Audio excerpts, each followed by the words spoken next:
Okay. And we are live. Welcome, Perfect. welcome. Hello. Yay. Hey. Hello, hello. Welcome to this week's episode of the FreudenFreude live chat. I'm Claudia Cimenti, and this is Sandra Corona.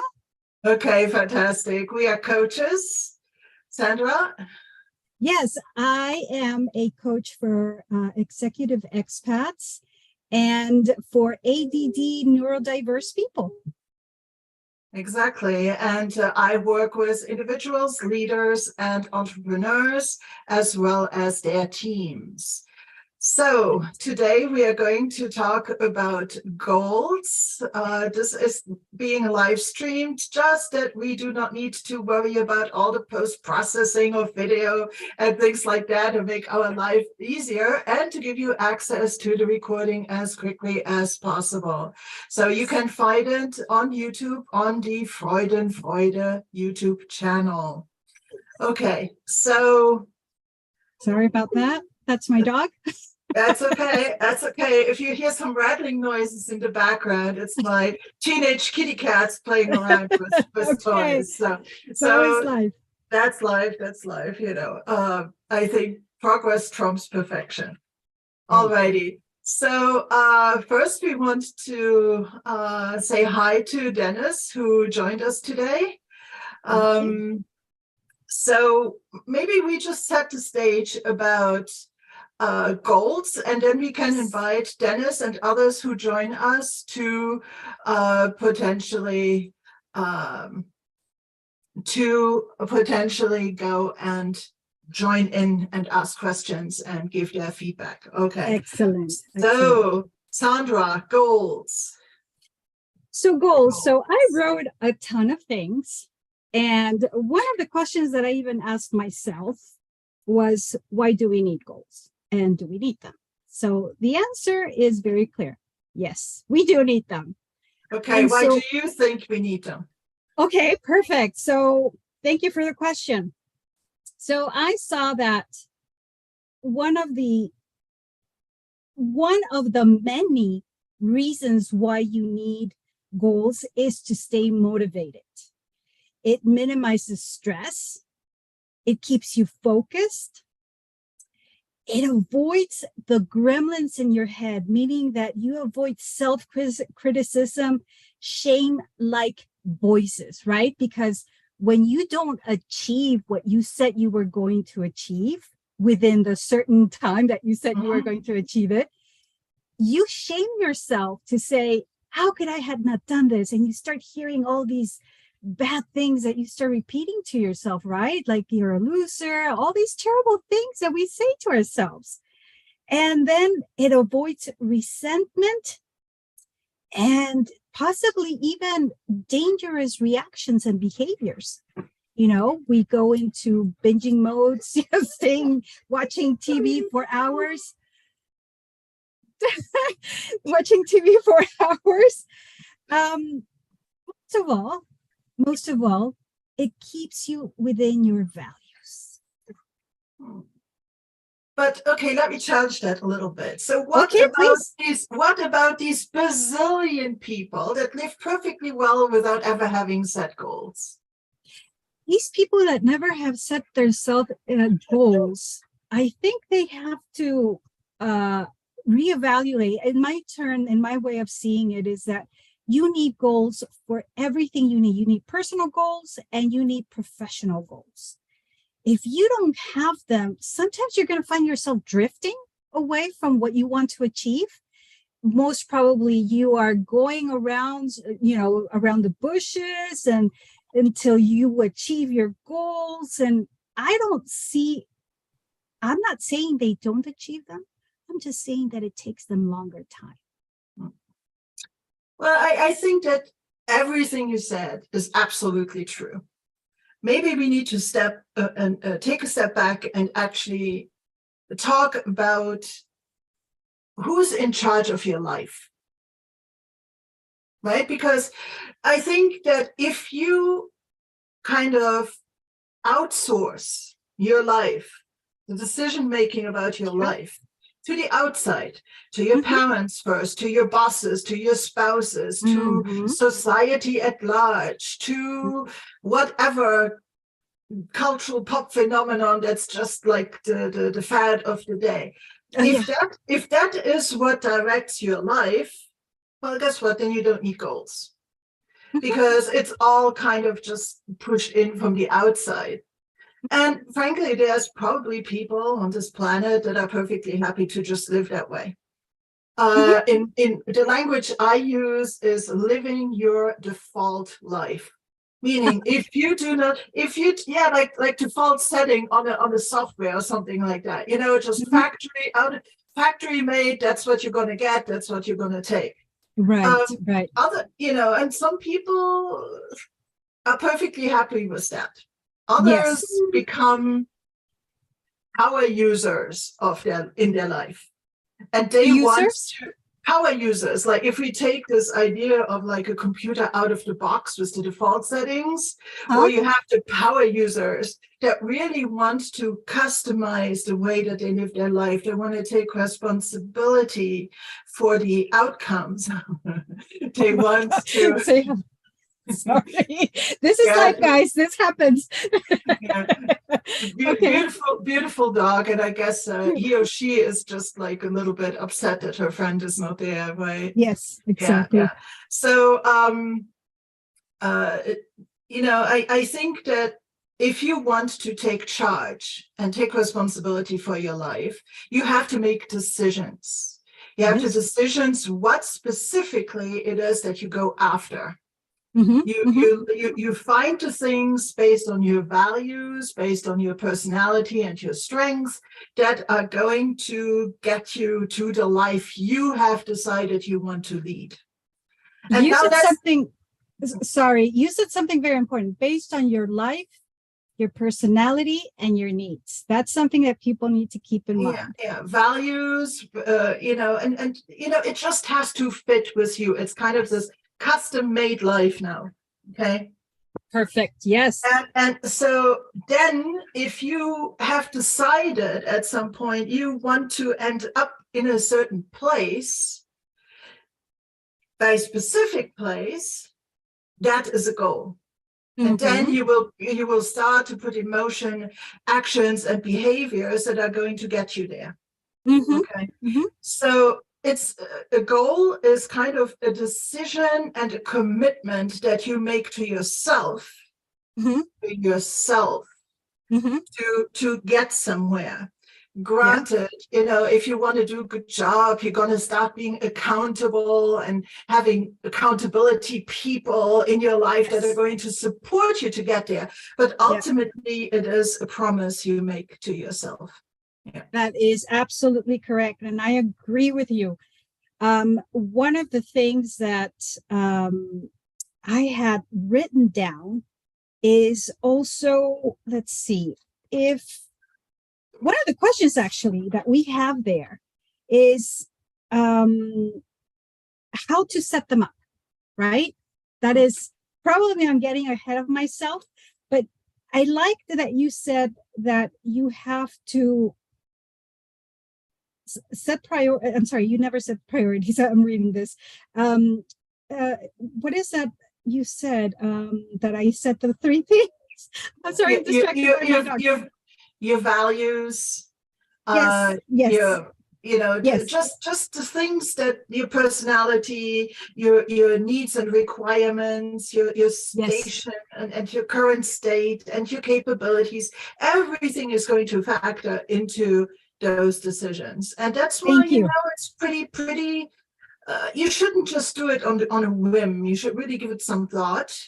And actually, I see it in coaching clients that very often people are coming for that specific reason, that they need to kind of to come to do some self-exploration in order to figure out what are going to be the goals that they're gonna pursue.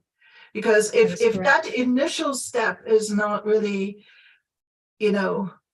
there, then a lot of effort can be wasted. if you don't have that clarity. Sandra, one question. Dennis said earlier here in the chat, and sorry if I interrupt, that he only can stay for half an hour. And Dennis, I see that he's in the audience. He is actually a very capable person who is also familiar with these topics. I want to just ask you, Dennis, would you like to come on camera and say hi and maybe give your take on this topic as far as we have discussed it? Yes, please. Please, Dennis. We'd love to hear your comment. If not, that's okay as well. Okay. So I'm asking him to turn on his video if he's capable. There he is. Hi, Dennis. Thank you for joining us. A nice way to make acquaintance. And we have similar occupations. So I work a lot as well, coaching with clients. Some people who have a very fixed idea and they know their goal, and either they lack the focus or accountability. And so a coaching session or, a twice a month coaching session will sort of serve as a marker. Where are we, on this journey? And they want that structure. They want that accountability. And then other clients, they're just sort of not quite sure what's important to them. They need to do a little bit of values clarification. And it's easy to go through life sort of being pushed by what other people think you should do. Whether that's a deep-seated need to fulfill your father's wish that you follow in the same profession, or some people just sort of hop around. Well, now I feel very strongly about the environment, that maybe 3 months from now there'll be another, and they're sort of easily swayed by what's fashionable to talk about, or what is meaningful to them. And then a more difficult process where you go deeper is that you say to yourself, what is really important to me based on my life. And I think those are questions that don't have quick answers. After a 45-minute session, some light is not going to appear, and the person will say, oh, I suddenly see the way forward. If a response comes more slowly, it might have more impact to the person simply because they've dug deeper to find it. Yeah. Does that make sense? Yes. And I think it also depends on how, the coaching word is self-reflected or aware the person is already when they start the process. There's a lot of people in my experience that have never really thought about these things. And it's for them, it's, what's important to you is kind of a question that comes up as you do also values exploration. And, very often I want to, have $1 million in my account. And then, you can turn around and say, so whose voice in your head do you hear when you say that? Is there not kind of a should behind it?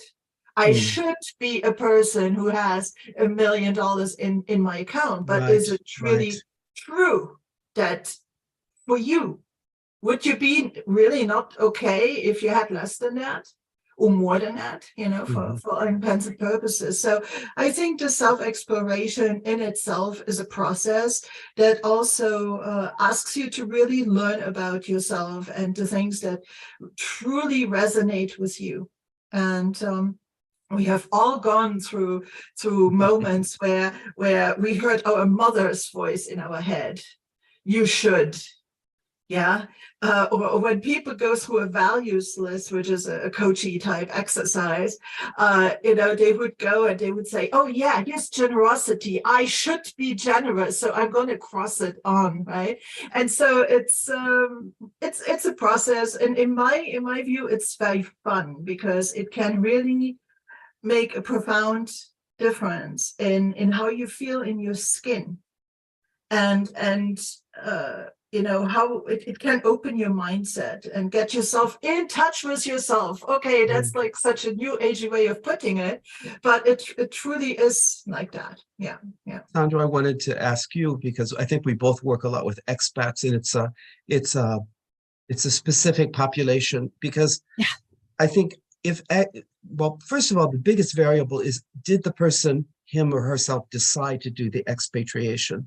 So sometimes we probably have clients that they're very self-aware. They've had numerous coaches and they've been on numerous expatriations, and they have this kind of agility and self-awareness. And you're right, you have to pretty quickly get a sense of what's going to bring value to the person and how deeply they can go and how quickly that can be. And then other people, the whole idea of coaching is absolutely foreign to them. And even asking themselves very simple questions, or simply the fact of, oh, wow, you're listening to me without judgment. And for the first time, I'm actually listening to myself. And there's this novelty about it. And sometimes the person's face will light up with, oh, I've just discovered, I've just opened a door that I've never opened before. Or there can be a sort of panic that sets in. It's like, oh my God, there are a lot of skeletons, or a lot of dark spaces in that cellar, and I'm not quite sure, I'm ready to go down those stairs, so to speak, And then I find that with expats, it's you're never quite sure the level of awareness or even an understanding of what coaching really is. And let's be honest, there's a lot of misconceptions about what coaches do. We're not mentors. We're not psychotherapists. We can occasionally change hats and say, well, I would like to say this in the way of advice, but normally I'm not here to give you advice, and it's more help the person define for himself or herself what's meaningful. Right, because they're experts of themselves, right? They know themselves. So we rely on that they know themselves. That is very true. I love what you said. It can, for expats, sometimes be the case that the fact that very often they change culture, not only location, not only social circle, but also culture, that they have really no choice because external references have changed to find a center within themselves. Because if your external references, things that you're so used to and things that had been your default, let's say, have changed, all of a sudden you have to come to grips with who you are and what you stand for and what you're there for in order to continue. So I think that it's not always a comfortable situation. That is clear. But on the other hand, it's always an opportunity. Yeah. It is an opportunity. Unfortunately, what I find with most of my clients is that they have a difficult time when they haven't been appropriately guided or given the appropriate,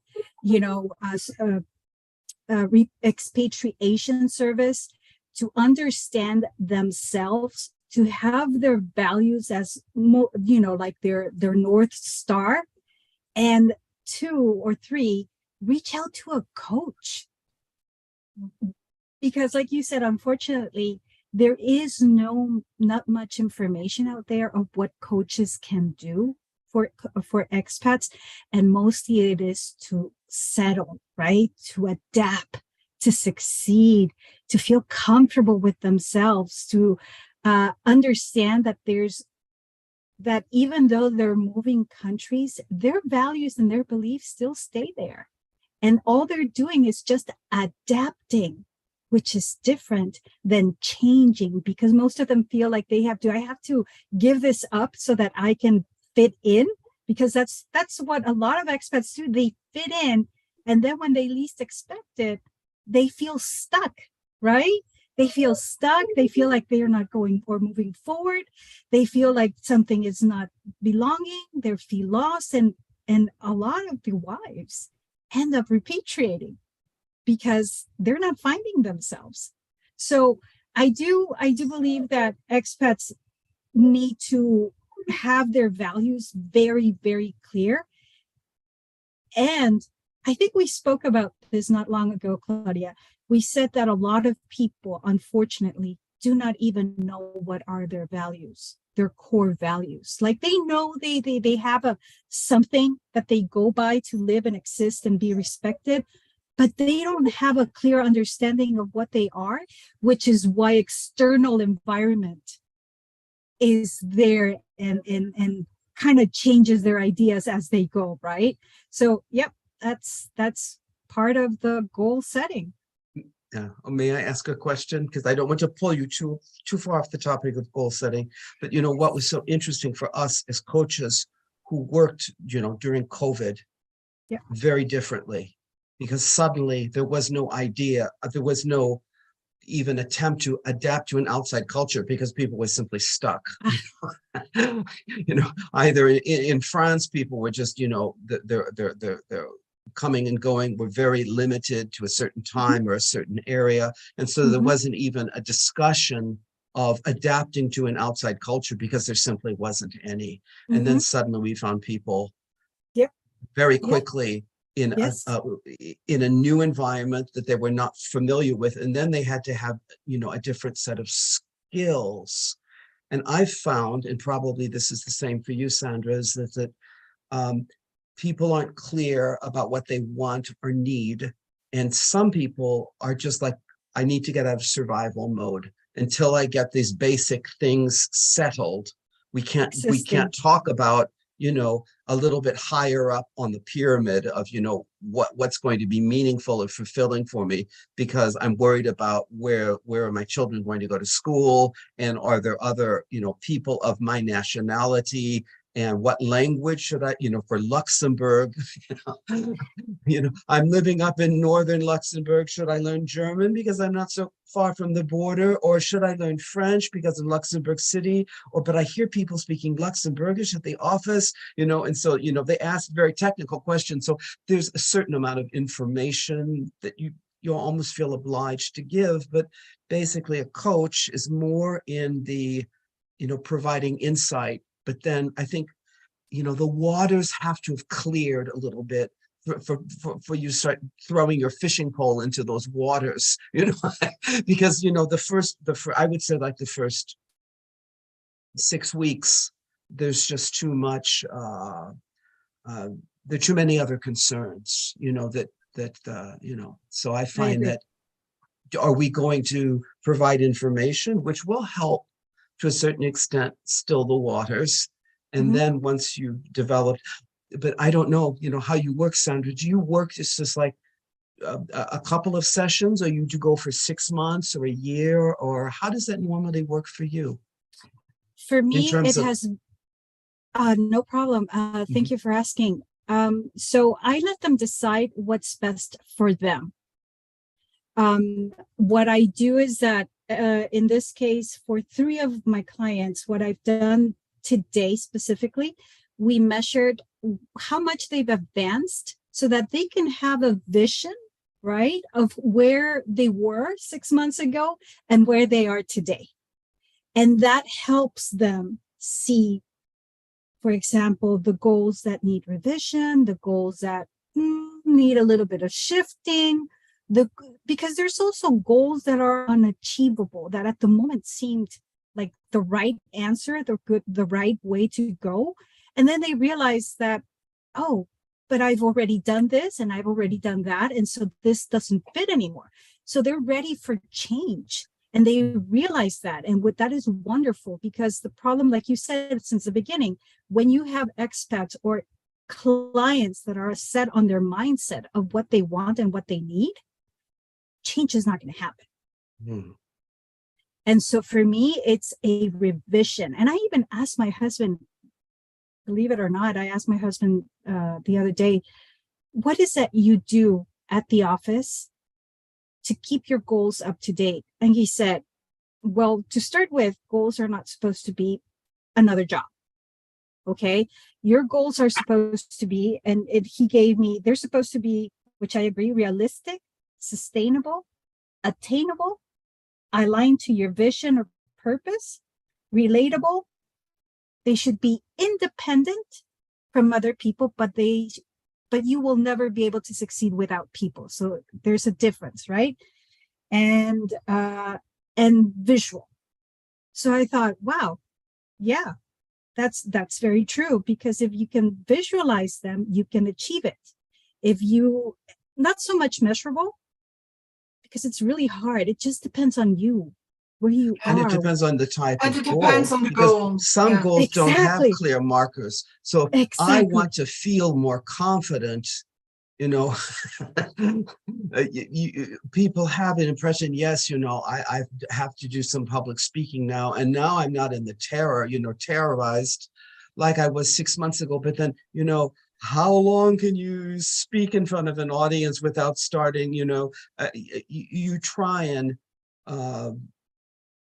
help people decide, well, what would be a good marker for something is that I would like to feel more confident. It's like learning a foreign language. It's like, when do you suddenly feel like, oh, now I'm fluent in German? Exactly. There's no way to know it, because your goal could possibly be, I want to speak German, but one, do I want to speak it like a native? Do I want to just be able to express myself? Do I want to be able to order? Like, there's different stages, right? And so your goals, I think, one of the most important parts is that your goals need to be divided. They need to be in stages. They need to be small so that you can achieve the big one, the big picture. That's what I think.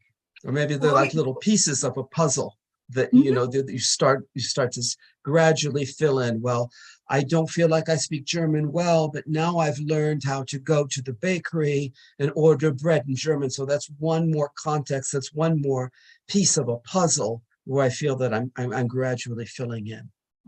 And I think learning a language is actually a very interesting thing to distinguish between outcome-based goals and process-based goals. Okay, Absolutely. because you could say an outcome might be, I want to learn German and pass the B2 level test and have that many words of vocabulary. That could be your outcome-based goal. It's measurable. You can go into the exam, you can take the test, you can count how many pieces of vocabulary you know, and that would kind of be a success. Another way to phrase the learning German in this case would be, I commit every single day to spend 10 minutes in a focused way to learn German. Period. It's part of a process, because what will happen if every single day you do 10 focused minutes of dedicating yourself to a language, actually much more than you would expect if you think about 3 months and 6 months and a year and 2 years and 3 years. You know, if you really do this, even though it's small, but you do it with intensity and commitment, at a certain time, you will be at a very good level. Yeah, you will accumulate things, and you can use support items like certain software or apps or things like that that can give you guidance towards that, or you can take a class or whatever. But that is kind of a process. That is kind of a process, right? And this is one good example of making that distinction. Another good example in that same realm would be, I am going to run a 10K next summer. Okay. Yeah. That is an outcome at one specific, and then maybe you would say on the 4th of July race. Okay, you would literally be that specific. And you can even say, and I want to come in under a certain amount of time. So you can be very specific about your goals. On the other hand, you could say, process-based again, I commit myself to become healthier, and I'm going to work out, walking, running, gym, whatever, on a more consistent basis. And that too is a valid way of approaching it, because it's also going to get you kind of there. To tie it back to what we said earlier, how it ties into value, what is the value behind it? Would it be health? Would it be camaraderie with other people, maybe as part of this event and this fellowship with other fitness people? Would it be just commitment to your family? You want to be healthy, to be with your family. So there can be driving forces that are different for the exact same arc of the action that you take to reach your goal ultimately. Dennis, did I answer your question? Yes, perfectly. Thank you. Thank you. Great. All right. Lovely chatting with you. Yes, thank you. Thank you Yes, it so was much. a pleasure to have you. Thank you. Likewise. Okay. Thank you, Dennis. Bye-bye. Wow, that's awesome. We are He was so lucky amazing. with Yes. really, really good comments Yes. that people bring to the show. Thank you so much, Dennis. For everybody else listening, if you want to be on the show, if you have questions actually pertaining to the topic of the week and can't attend, send us the questions beforehand on our websites or via LinkedIn. And we will answer them even if you happen not to be there, right? Yes, correct. Good. So I have a question for you. Mm-hmm. Do you have like a set of rules or somehow like a formula that you can share with us, at least 3 of your top tips on how to set goals? Yeah, the how-to of setting goals obviously needs to be, again, embedded on this fertile ground of why do we have them, who are we, and so on. So before we set goals, very often, there is a little bit of digging of what our life's vision is, let's say, and where we want to position ourselves. On the other hand, like Dennis said earlier, sometimes we are still too stuck in the dramas of the week to really even think about those things, because you have to be mentally ready to self-reflect and, kind of take the load off to really think creatively and about what can happen in your life. In that case, you would also use goals to set maybe more short-term things. How can I get a handle on my to-do list? Right? To make this mental space to maybe look a little bit further. But I thought for this particular audience here who might maybe not have done any goal setting yet, I just want to give a very, very short introduction into SMART goals. You might have heard this. It has been a long time favorite in terms of goal setting workshops and things like that, but it is actually a workable model. So SMART is an acronym. The S stands for specific. So we talked earlier about this, running the race next 4th of July in under X minutes and so on, meaning be specific.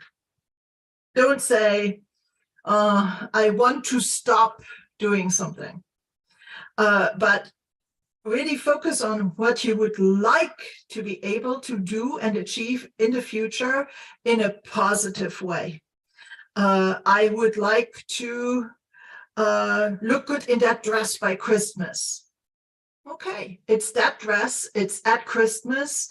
You kind of have a feel of what you need to do. So the S from SMART stands for specific. The M in SMART stands for measurable. So how are you going to measure that your goal, that you're getting closer to your goal, or that your goal is achieved? What are the markers? The key identifiers that will tell you, oh, it's done. I can put the check mark next to it, or I'm 60% done, or whatever. So, give that some thought. If you do the analogy of running a 10K, then it's trackable if by a certain date you're able to run half a kilometer. Good, you're on your way. Yeah. So, and then next time it can be a little bit more. And then in the end, you're going to build up your stamina and get there. So measurable, measurable. The A stands for attainable. Okay. So this brings up an interesting question, because we would like the goal to, of course, be meaningful, but also kind of stretch you a little bit. Like, yes, because otherwise nothing's going to change. So it's attainable, but not necessarily easily attainable. Yeah, and you can, the choice is obviously yours, doing something meaningful versus not doing it. It doesn't always need to be a stretch. Yeah. But I mean, taking out the garbage each day is not necessarily an unattainable goal, but for some people it might be, right?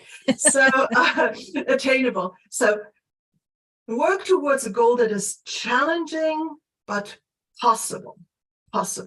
Because nothing takes the wind out of your sails more than working on something that it's outside of the realm of possible. Because what we want to avoid is that when we say, I want to achieve X, that little voice in the back of our head says like,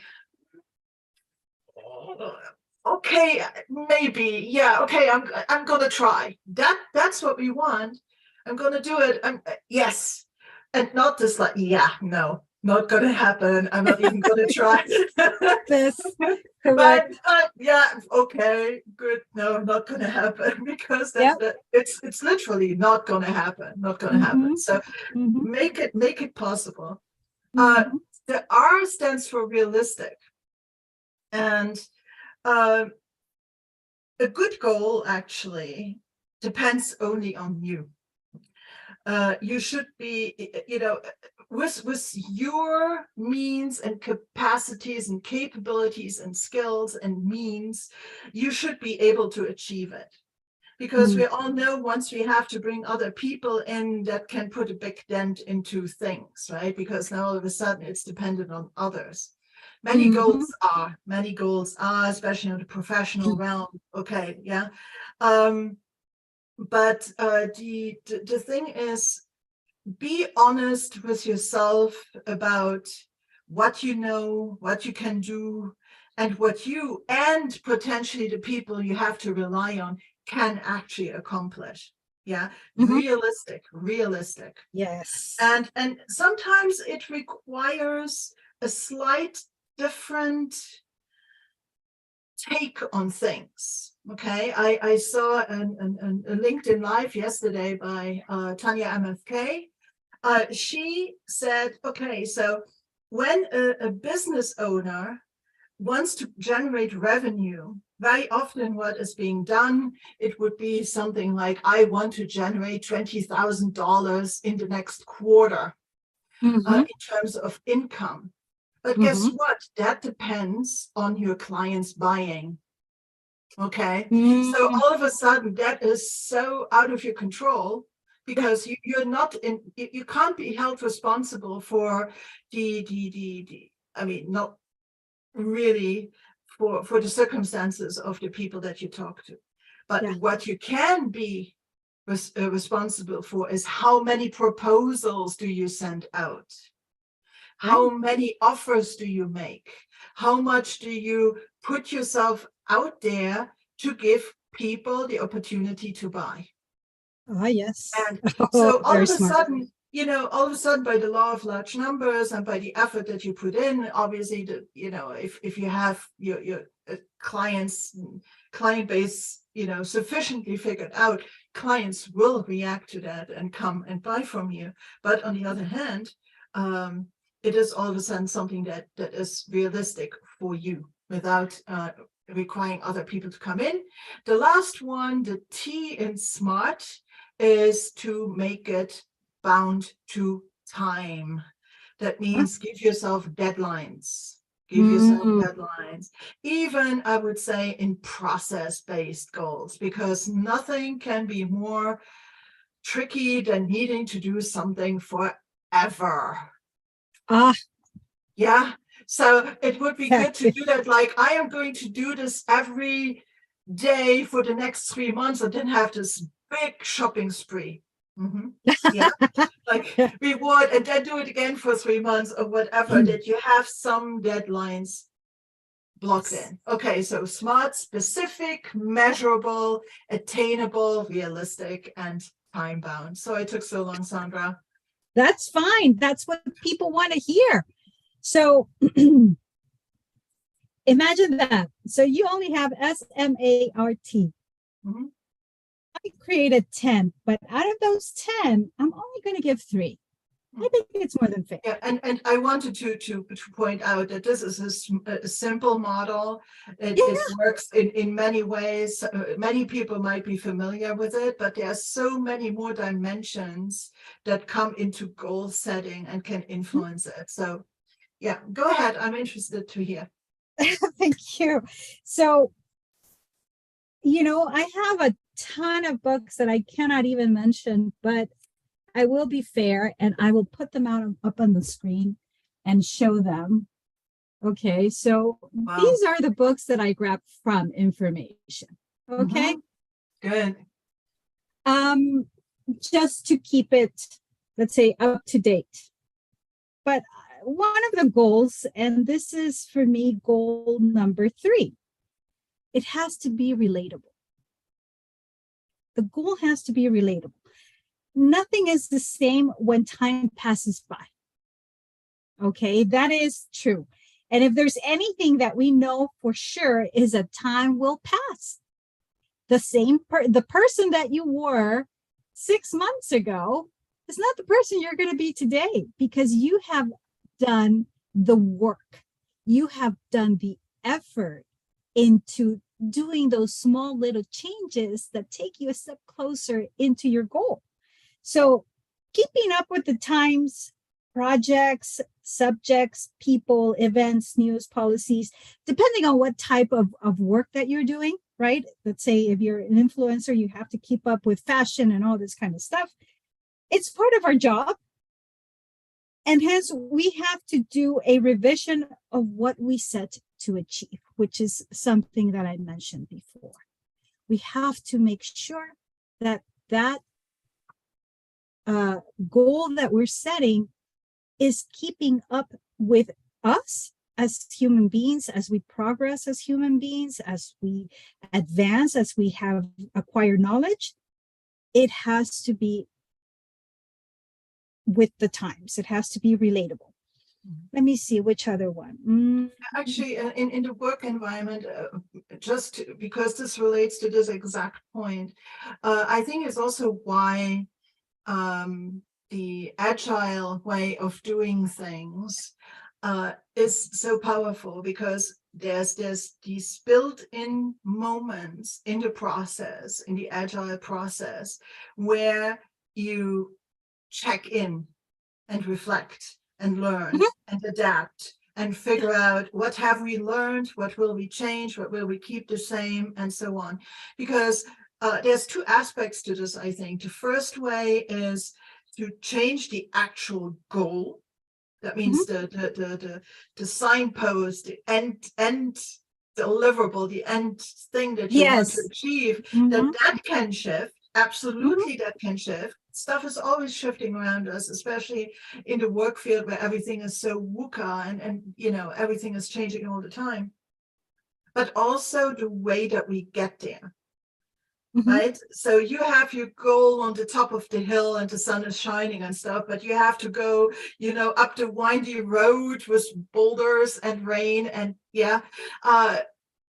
so that too will change, and you will need to adapt and stay flexible and resilient depending on what comes up.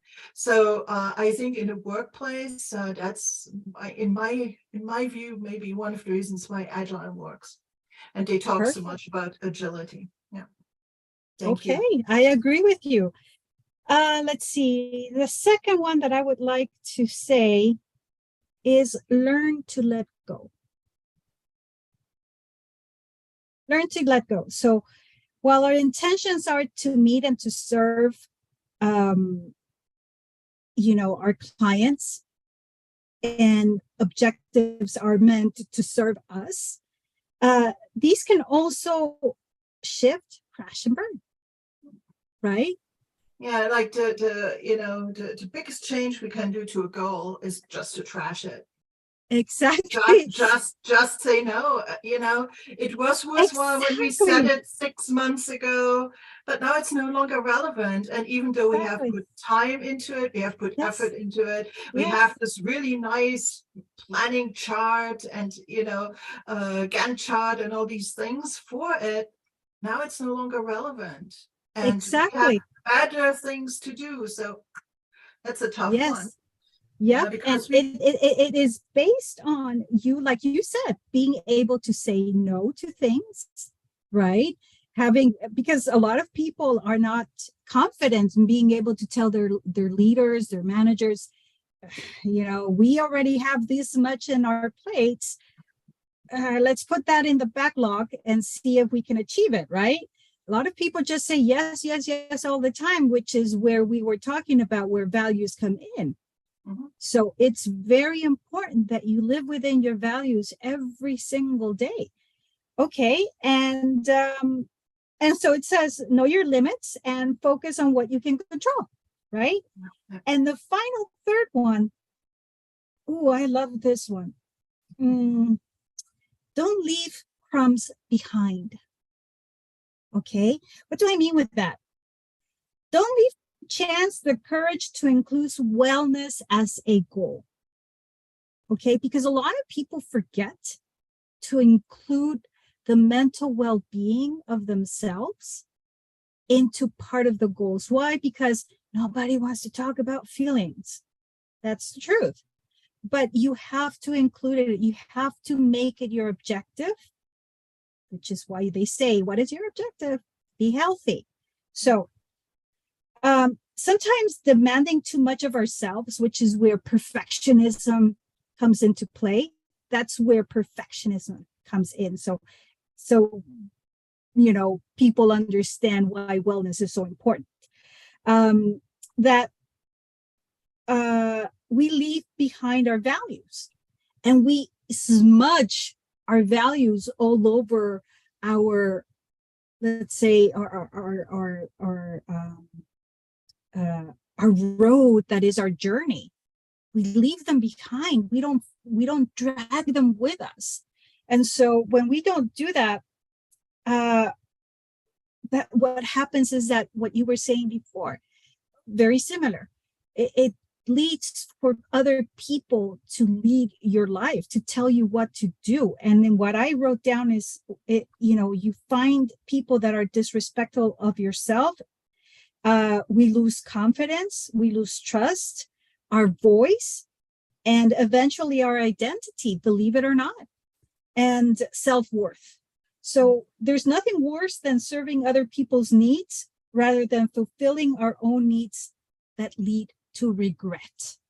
And I'm sorry I'm reading, but I think I needed to read this and give our public the service of letting them know that we thought this through, that this is not something that we just, grabbed the book and opened it and said, this is what it is, And so these 3 that I've said out of the 10 that I have perfectly align with what Claudia said. You cannot leave to chance and to others to make the decisions for you of what you need to do next, your wants and needs. Those are yours, those are personal, especially if we're talking about, personal goals. But if they're work related, they're pretty much set. You just have to make sure you comply with them. Yeah, because in teams, in organizations, I think this moment to take out time to reflect is super important in terms of retaining clarity. Clarity of purpose, clarity of meaning. it is a real thing also in organizations and in teams. You have to be absolutely clear what your team, your department, your division of an organization, if you're in a leadership position, stands for, is trying to achieve, who the stakeholders are, what your true value add is, and so on. These absolute value add things. What are we really, really, really, really here for? And what are we really, really good at? Because if you don't do that, you're going to be pulled into the quicksand of emergencies and dramas of the week. Oh, yeah. And conflict and one-upmanship and competitiveness, either intra-organizational or with true competitors in the wider ecosystem. And it is a real thing. So yes, today we talked maybe more from a perspective of individual goals, because it very often starts there. And even if you're an individual contributor or a leader or an executive at work, you're always yourself. And you show up as a person. And so what you find out about yourself as you set personal goals and how you react with resilience to stuff that's thrown in your way is going to also affect the persona that you have in your professional life. So it is kind of a you have kind of lateral benefits if you do this work, even for personal things only, because it's going to give you much more groundedness in even in your professional life. So we might actually touch on this more in future episodes, how this would maybe look for for a team or for a leader.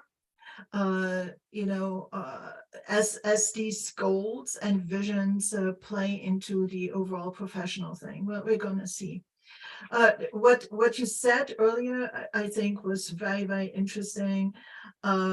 It's that these goals can change with time. I want to stress it one more time here, Sandra. Thanks for letting me chat on. Adapt, change with time, and don't wait for perfection. Truly, get behind this trying for the best, being okay with experimentation, potential failure, embracing that vulnerability, having this growth mindset, and going out on a limb and trying new things and showing up differently. And sometimes the more chances you take, of course, not crazy chances, that's not what we're talking about, but stretches. The more you stretch and the more you lean into opportunities, I think the more you can grow as a person. Oh, yes, absolutely. I love that you say that, because one of the things that we forget is that when we see opportunity, we don't take it because we say, oh, no, it's not part of my goals, right? But instead of enriching your knowledge, you kind of stand back because you're kind of doubtful, you're kind of scared, right? Because it's part of change. Being, feeling a little bit insecure is okay. Be worried when you don't feel anything, because that means that, hey, I'm going to be in my mindset and I'm okay with it, and that's it. But when you accept it, you're like, oh, yes, I can do this. And I'm going to take the chance and I'm going to go for it, because you are giving yourself vision. You're magnifying your priorities and you're reevaluating your status, where you are. So I love what you said. Yeah, I agree with you. Perfect. Actually, I think that this feels to me a little bit like a good place to wrap up. What do you think, Sandra? I think it's a good time. Yes. Yes. Yay. Yes. Yay! We did it the second one. Yes, yes, yes. Everybody listening, thank you so, so much. We appreciate you giving us your time. We hope this was valuable to you. Please, if it was, show us some love. Click that subscribe button on YouTube. Follow us on LinkedIn, and just engage in one of the future episodes. We will be here every week on Wednesdays at 6 p.m. CET, Central European Time. And so essentially Luxembourg time, whatever it is in the summer or winter, okay? Because we just changed clocks here, and it was like every year it was a nightmare. But whatever it's 6 p.m. for me in Luxembourg, that's the time we're gonna do it, okay? Yes. So and 8 p.m. Middle East Asia time. In the winter. Yes. Well, yes, because we're aligning to Luxembourg. Exactly. There you go. Better go to World Time Buddy and make sure that it is, or put it in your Google Calendar. Okay, so it was truly a pleasure. Please be in touch, and Sandra, thank you so much for a wonderful exchange. Thank you. It was a lovely, lovely exchange as well. Thank you, Claudia. Okay. Have a great day. Bye-bye. And to our public, thank you. Bye. Bye-bye. Bye. Bye.